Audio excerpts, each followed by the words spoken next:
Merci à vous, très chers auditeurs et auditrices de cette divine émission, Les idées de Zoom.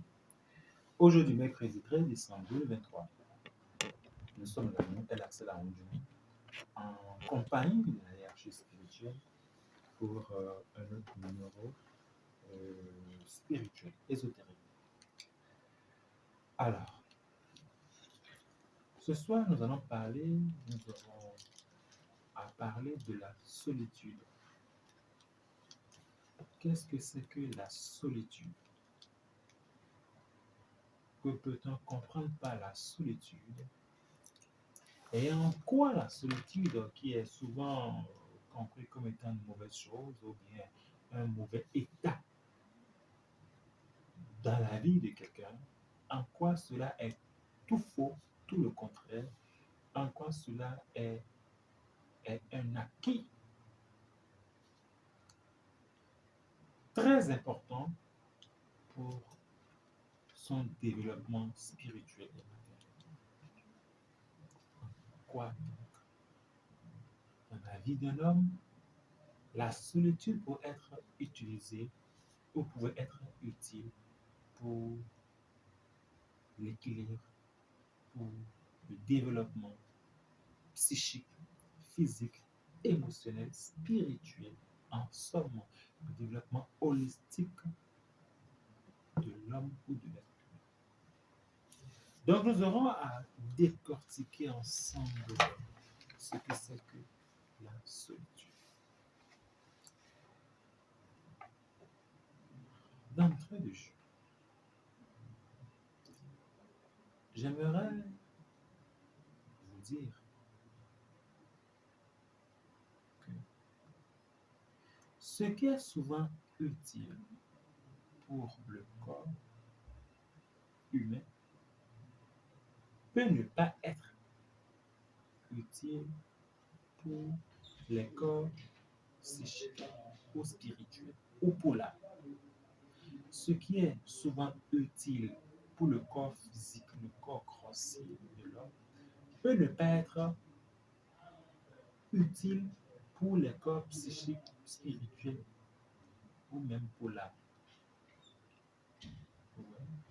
Par exemple, un humain peut avoir du plaisir à fumer et est dépendant du tabac. Mais cela n'est pas utile pour le corps débétérique ni pour le corps astral. C'est tout le contraire. Un humain peut avoir du plaisir à être, j'allais dire, un glouton. Il mange trop. Mais l'excès de nourriture peut ne pas être utile pour le corps astral, le corps éthérique. Même si l'individu, dans l'exercice ou dans la pratique de ce qu'il fait, il trouve du plaisir, c'est peut-être pas le cas pour ces autres corps. Je donne encore un autre exemple. Un homme ou une femme qui est trop débordé ou qui est trop versé dans la sexualité et qui a une sexualité dépravée, même si ce dernier ou cette dernière éprouve du plaisir dans sa sexualité débradée, dans sa sexualité, dans sa vilaine sexualité, et que il ou elle dit ou exprime qu'il a ou qu'elle a du plaisir à tout à fait l'amour de façon violente ou de façon vilaine ou de façon bête et puis animale.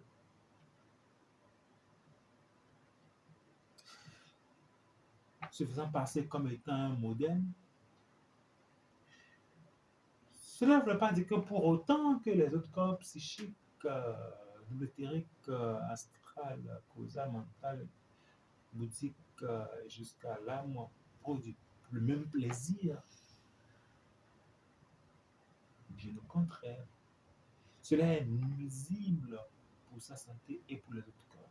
Donc, ce qu'on fait physiquement peut ne pas être utile pour les autres corps, même si apparemment dans ce corps physique, dans la réalité physique, dans votre réalité physique, je dis bien dans votre réalité physique, cela l'est pour vous.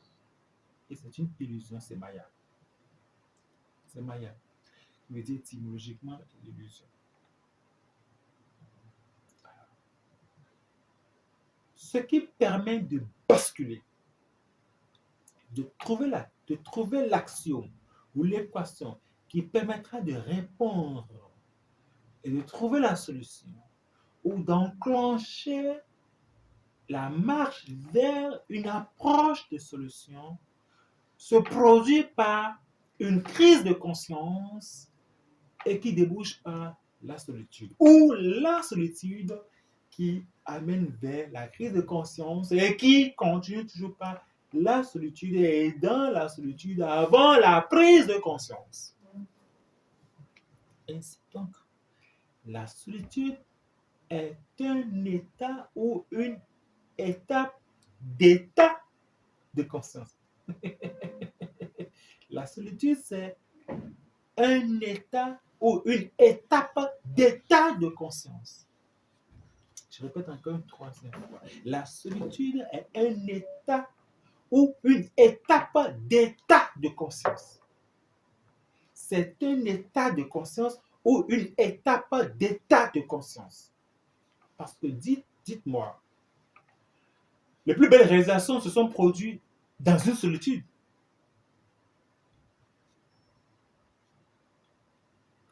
Les plus belles réalisations se produisent toujours dans une solitude. Et quand vous allez à l'école ou à l'université, si vous n'atteignez pas là, écoutez, quand on parle de la concentration n'est-elle pas une étape de conscience de solitude? La concentration n'est-elle pas un état de conscience de solitude? Si vous n'êtes pas avec vous-même, ressourcé avec vous-même, vous n'allez pas vous rappeler de ce que le professeur a dit en classe, vous n'allez pas même suivre ce que dit le professeur et vous ne pouvez pas l'enregistrer pour vous rappeler et rendre en devoir ou en évaluation. À un moment donné, qu'est-ce qu'on demande? De se concentrer. On s'isole complètement de l'univers, on s'isole complètement de tout et on reste concentré sur sa copie pour se remémorer de ce qu'on a appris. Et là, vous êtes seul, puisque la solitude répond principalement à une étape de conscience ou un état de conscience où l'individu est seul envers lui-même. Vous ne pouvez pas en train de faire une composition, de répondre à des questions, être en train vous ne pouvez pas être en train de passer un examen, et être en train de penser au jeu, à la distraction, au repas d'hier, aux amis, etc. Tout. Si vous êtes déconcentré, vous n'allez pas donner, vous n'allez pas travailler, vous n'allez pas produire et vous n'allez pas réussir l'épreuve puisque vous êtes distrait, n'est-ce pas?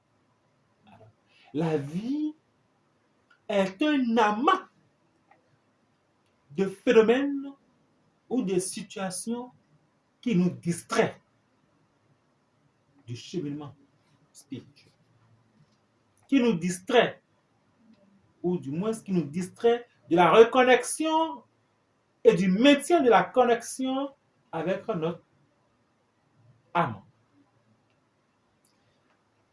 C'est un jeu d'illusion. La vie, pour mieux se présenter, pour mieux garder sa pureté, a besoin d'une enveloppe qu'est l'illusion, qu'est la distraction, qui met éloigner les humains à s'approcher dans l'essence même de la vérité.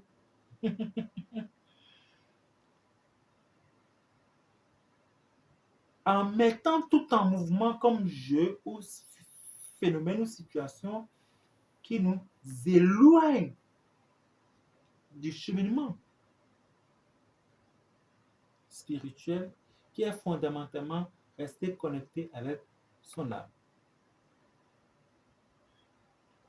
Alors la solitude est une étape qui permet de disloquer ce qui est grossier, ce qui est subtil, de marquer la frontière entre le grossier et le subtil pour mieux apprécier tout cela et choisir le cheminement évolutif qu'est la spiritualité, qu'est la reconnexion avec son âme ou avec la communication avec son âme. Donc, il y a ce que moi j'appelle la solitude profane et la solitude spirituelle. Vous voyez? Il y a ce que j'appelle la solitude profane et la solitude spirituelle. Les deux ont pour but d'amener l'individu à grandir. Vous ne pouvez pas connaître une certaine évolution de la vie si vous ne connaissez pas la solitude dans votre vie.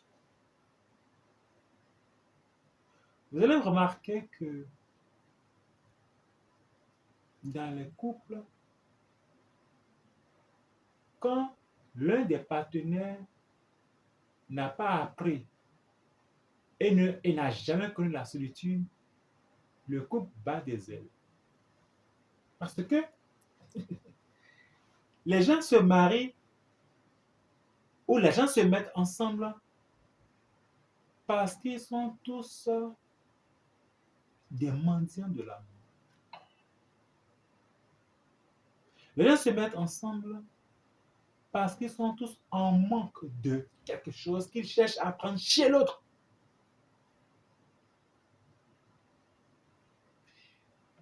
Et l'homme et la femme n'ont jamais peut-être pas connu ce que c'est que la solitude.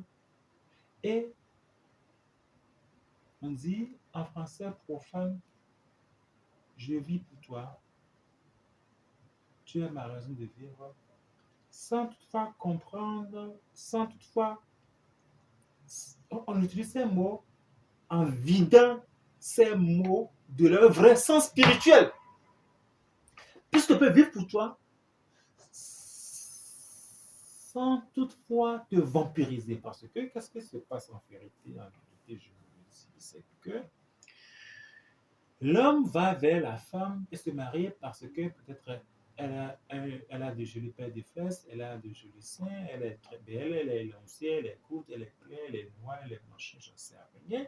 Elle sait bien faire l'amour, elle sait bien faire la cuisine, patati patata, tout ce que vous voulez. Vous êtes plus informé que moi, je suis qu'un apprenti dans ce genre d'appréciation des femmes. Et parce que la femme a tout ça, ou a ce que vous voulez, on dit c'est la femme de ma vie. C'est mon amour. C'est son amour parce que la femme a les seins qu'il désire. C'est son amour parce que la femme a les fesses qu'il désire.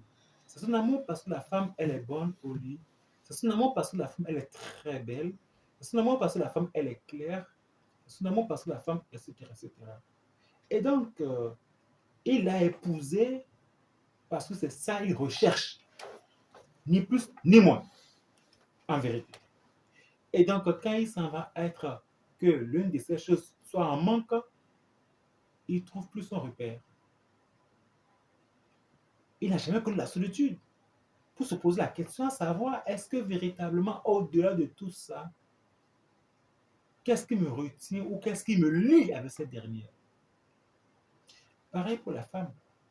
La femme trouve un homme parce qu'il est beau, parce qu'il est élégant, parce qu'il le fait visiter tout ce qu'il y a comme restaurant dans la ville, parce qu'il l'a fait voyager, parce qu'il lui donne de l'argent, parce qu'il lui achète des habits, parce qu'il lui donne il lui fait il lui garde des cadeaux. Elle va te dire que j'ai trouvé mon mari, l'homme de ma vie. Elle n'a jamais connu la solitude pour se poser la question, qu'est-ce que j'amène en partage? Parce qu'en vérité, on ne se marie pas pour chercher ce qu'on veut chez l'autre. On se marie pour apporter ce qu'on a et le partager avec ce que l'autre a aussi apporté. Et ça fait un échange. Je me répète. On se met ensemble pour apporter à l'autre partie ce que j'ai en abondance. Et l'autre aussi apporte aussi ce qu'elle a en abondance. Et on se partage notre abondance. Et là, on vit l'exploit de la solitude. Et là, l'amour devient transcendantal. Parce que quand vous cherchez chez l'autre ce que vous désirez, à un moment donné, vous fatiguez l'autre, vous le vampirisez, vous le videz de son substrat. Et après, les problèmes commencent à aller, à se développer. Et donc, il faut comprendre que l'essence même de la solitude, c'est de se poser des questions. Est-ce que vous êtes un vampire d'énergie ou que vous êtes un soleil qui partage de sa chaleur, de sa lumière? 99,99% des hommes et des femmes sont tous des vampires d'énergie, des vampires d'émotion. Les hommes vont avec les femmes parce qu'ils veulent quelque chose de chez cette femme. Les femmes vont avec les hommes parce qu'elles veulent quelque chose de chez ces hommes-là.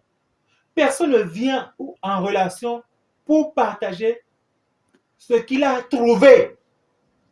Personne ne vient en relation pour partager ce qu'il a trouvé. On vient en relation parce qu'on veut de l'argent. On vient en relation parce qu'on veut du sexe. On vient en relation parce qu'on veut des fantasmes. On vient en relation parce qu'on veut de la sécurité. On vient en relation parce que. Mais on ne vient pas en relation parce que on a quelque chose à partager. Vous n'allez pas trouver ça avec les humains. Et du coup, au début, ça marche très bien. Après, ça fane parce que c'est toujours l'autre qui donne, qui donne, qui donne, qui donne, qui donne. À un moment donné, il se sent agressé. Et quand l'autre épuise, et il finit de tout puiser, il disparaît. Et on dit, ah, il m'a trahi, il m'a laissé, oui, il m'a trahi, il m'a laissé. Parce qu'en vérité, vous n'avez rien à partager. La solitude nous enseigne, nous autres, initiés et tous les initiés avant moi, et les initiés qui viendront toujours, que il faut toujours marquer une pause, car la solitude est la frontière entre le grossier et le subtil. Et même le grand maître Trismégiste de 3 fois grand, 3 fois né, 3 fois mort, 3 fois ressuscité a toujours dit qu'il faut savoir tirer avec beaucoup de minutie le subtil du grossier. Alors, je vais vous décortiquer les différentes étapes où on peut retrouver la solitude de la vie de l'homme.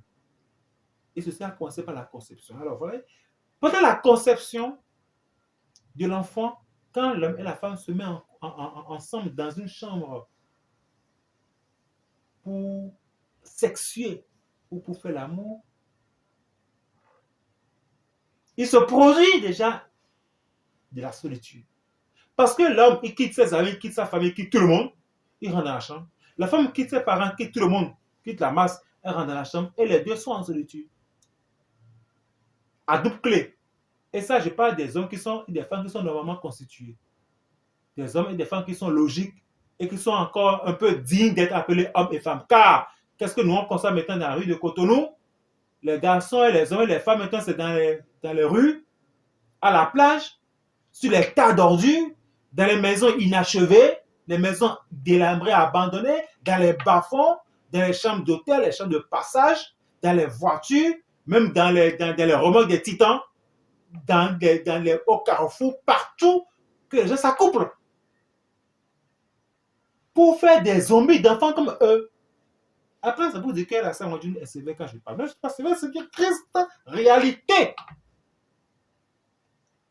Donc, je m'adresse aux hommes et les femmes qui sont encore normalement constitués, qui sont dits d'être appelés hommes et femmes, qui se retirent complètement de tout le monde pour se retrouver dans une chambre propre et calme, bien parfumée, et qui prennent au moins le temps de se laver, parce qu'il faut se le souligner. C'est bien ma technicienne. Il faut le souligner. Les gens se jettent dessus sans se laver. Vous pouvez vous imaginer que les gens finissent une journée de travail avec la poussière, la fumée, la sueur, la transpiration et tout ce que vous voulez. Et ils s'accouplent sans prendre la peine de se laver. Il y a un problème d'hygiène. Mais vous voulez mettre que cet enfant qui va naître, il va aimer se laver? Pas du tout.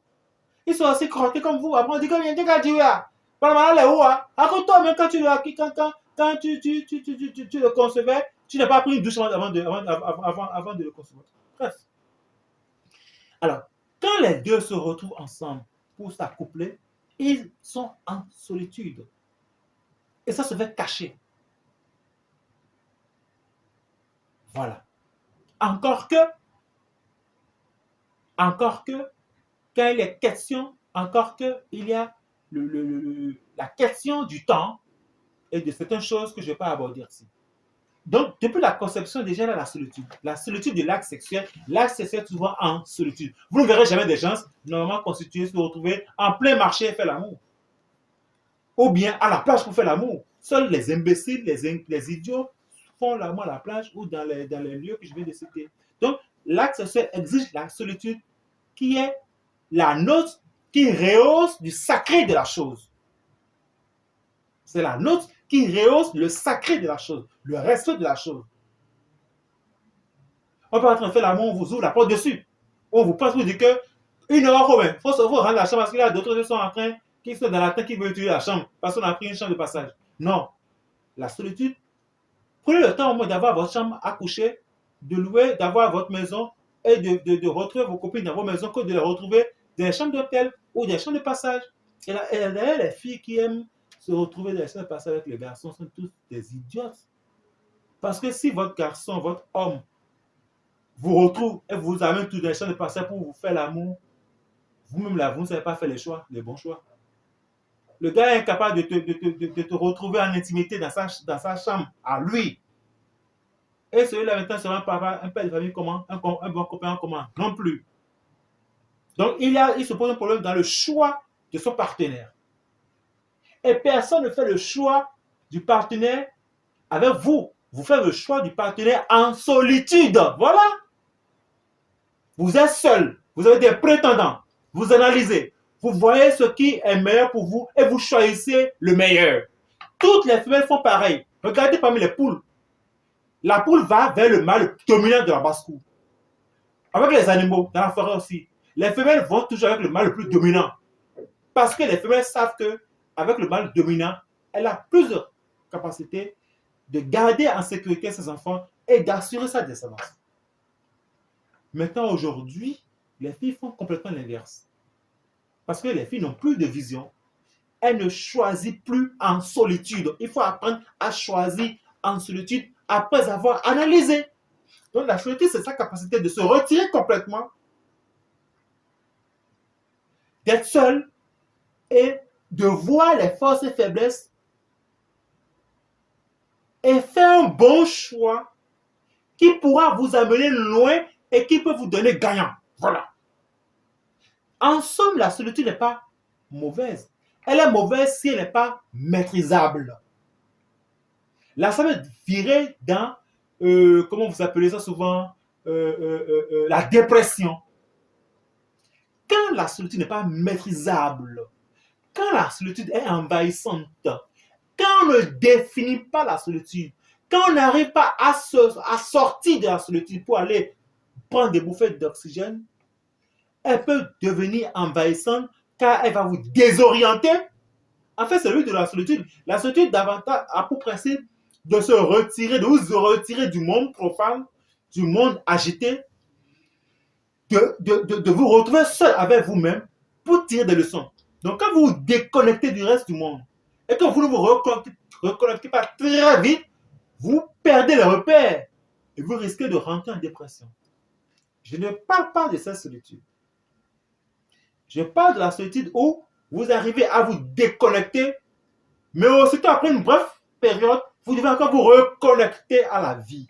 Mais si vous vous déconnectez et que vous baignez dedans, en léthargie, et que vous ne ferez pas, vous n'êtes pas là, les moyens nécessaires de vous reconnecter à la vie, vous allez rentrer dans une étape de décrépitude. Et donc, vous allez rentrer en dépression. Et après, ça continue par des maladies liées aux crises mentales, la folie et tout le reste. Alors, après la conception, la solitude qu'on trouve au niveau de la conception issue de l'acte sexuel, il y a la solitude même de l'œuf. Et ensuite, la solitude du fœtus. Bien que le spermatozoïde, parmi les millions de spermatozoïdes arrive à féconder l'ovule, est-ce que vous étiez là? Est-ce que vous observez? Est-ce que vous pouvez être témoin de la fécondation du spermatozoïde et de l'ovule? Non, ça se fait en solitude, dans le secret. C'est la raison pour laquelle il est toujours conseillé aux jeunes, je vais vous le dire, tout au moins c'est un secret que je ne voulais pas partager, mais je vais vous partager ça pour que au moins vous puissiez vous en servir. C'est un cadeau de Elle a ça en Dieu pour la Noël. Sachez que si vous voulez faire un enfant, tâchez de toujours faire l'amour dans le noir dans votre chambre. Éteignez la lumière et faites l'amour dans le noir parce que la conception est plus facile dans l'obscurité. Et c'est scientifiquement prouvé et c'est un secret métaphysique. Il est plus facile de féconder quand vous faites l'amour dans le noir. Quand il est question de faire l'amour, de faire des enfants, il est plus facile de féconder. Et il y a des exceptions, mais en général, il faut respecter ça. C'est juste un secret hermétique. Je continue. Donc, après fécondation, l'œuf grandit en solitude dans le corps de la femme, devient un fœtus et grandit en solitude. Tout se passe dans le corps de la femme dans une solitude, à l'abri des regards. Et même la femme trouve ses menstrues en solitude. Vous avez vu une femme qui trouve ses règles et qui se met devant tout le monde pour faire sa toilette? Jamais. Même son mari, elle va jamais laisser son mari la voir faire sa toilette ou la voir en couche. Toujours en solitude. Donc, il y a des grandes étapes de la vie, des grands instants de la vie où la solitude vient et on doit comprendre que c'est le moment où on se retire pour mieux se retrouver. La femme qui fait ses menstrues se retrouve pour mieux se retrouver. Se retire pour mieux se retrouver. Même prendre une douche, on prend tout ça à douche en solitude parce qu'on prend sa douche et puis on a l'instinct de fermer la porte de la douche pour prendre sa douche en solitude. On va aux toilettes au WC en solitude pour mieux se retrouver. De la même manière, la femme qui vient accoucher connaît sa délivrance en solitude. C'est vrai, se fait aider par la matrone et maintenant par le gynécologue et tout son staff, mais elle est seule à vivre l'intensité du travail en solitude. Elle est seule à vous dire comment c'était quand elle voulait accoucher tel enfant, comment c'était quand elle accouchait tel autre enfant, comment c'était quand elle accouchait tel autre enfant. Elle vit la solitude. Et c'est ça le respect qu'on donne à la femme, parce que la femme est la seule qui peut arriver à atteindre le summum de la solitude. Elle a fait l'amour avec son mari, mais c'est elle qui gère la délivrance. Quel que soit l'amour du mari, elle est seule à gérer la délivrance. C'est ça la solitude. J'aimerais, on ne pourra pas aller, pourra pas tout dire sur la solitude parce que le temps qui m'est parti tient à sa fin. Nous allons revenir, je vous promets de continuer parce que j'ai encore beaucoup de choses à vous dire, des secrets hermétiques, beaucoup de choses à vous dire concernant la solitude. Je vous assure que le mercredi prochain, 20 décembre, serai là, Inch'Allah, dans le maître des maîtres pour continuer à décortiquer sur ce thème, la solitude.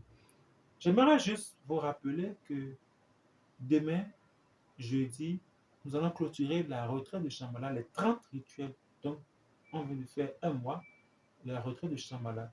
Et remercier et féliciter tous ceux qui ont participé cette année massivement à la retraite de Shambhala. Mais aussi à rappeler à tous que la conférence de fin d'année est bel et bien pour le samedi 23 décembre à 15 h. Et a pour thème la pierre cubique. Et sachez qu'il sera disponible à tous les participants le Huedium. C'est-à-dire c'est un dispositif que tout participant de la conférence aura automatiquement après son inscription, c'est-à-dire le jour de la conférence. Cela sera distribué à tous les participants pour que le rituel soit fait du 31 décembre au 1er janvier. Ce dispositif, ce savon Huedium-là, c'est dangereux et redoutable. C'est très dangereux et redoutable. C'est le savon secours SDR qui sera distribué le jour de la conférence. Donc, je vous invite massivement à être présent, massivement à être présent, massivement à être présent. Parce que, au sachant, un seul mot suffit. Tout participant à la conférence du samedi 23 décembre rentrera avec le Huelio et utilisera cela le 31 avant 0 heure. Utilisera cela. Donc, de la nuit du 31 au 1er, à partir de 23h45, avant que ça sonne minuit, vous êtes déjà à la douche en train d'utiliser ce savon-là. Ça sera avec une éponge appropriée systématiquement. On va vous distribuer ça pour que chacun puisse la voir et utiliser. Je vous invite massivement à être présent. Je crois que chacun aura la grâce de rentrer avec 2. Donc, vous pouvez l'utiliser et donner des éponges à votre femme ou à votre enfant, au choix. Et puis, dans la nuit du 31 au 1er, vous l'utilisez avant que le menu ne sonne. Et vous allez voir comment est-ce que l'année 2024 se portera mieux pour vous. C'est très important. C'est un feuille unique. Jamais je n'ai sorti ce secret-là. Et jamais on veut partager un secret pour le passage d'une année. Je sais pourquoi je l'offre maintenant avec la permission de la hiérarchie spirituelle, bien sûr. Donc, je vous invite massivement à être présent, passer le message autour de vous, que le samedi 23 décembre à 15 h, il y a la conférence de fin d'année à la DMA et que le Hueu sera retiré le jour de la conférence par tous les participants de la conférence. Chacun aura droit à 2. Et ce Hueu sera utilisé dans la nuit du 31 décembre au 1er janvier 2024. Passez le message. Un seul numéro, c'est le 96 34 66 66. Le 96 34 66 66 pour avoir plus d'informations. Nous sommes situés à la descente de l'échelle de Goudoumé en Anavérida, dans la rue avant le Bapart des Princes. Pour rentrer dedans, la Maison Blanche à votre gauche, Villa La Paix. Alors, notre site web c'est www.logedma.org. Pour ce qui concerne notre site web, nous rappelons aussi que le rituel de feu, qui est un rituel annuel qu'on fait, sera pour le dimanche 31 décembre à 9 h. D'ici là, portez-vous divinement très bien. On se donne rendez-vous le mercredi prochain, 20, pour la suite de ce thème magique et très intéressant, la solitude. Portez-vous divinement très bien. Dieu bénisse la DMA, Dieu bénisse le Bénin, Dieu bénisse ma famille. Je vous remercie.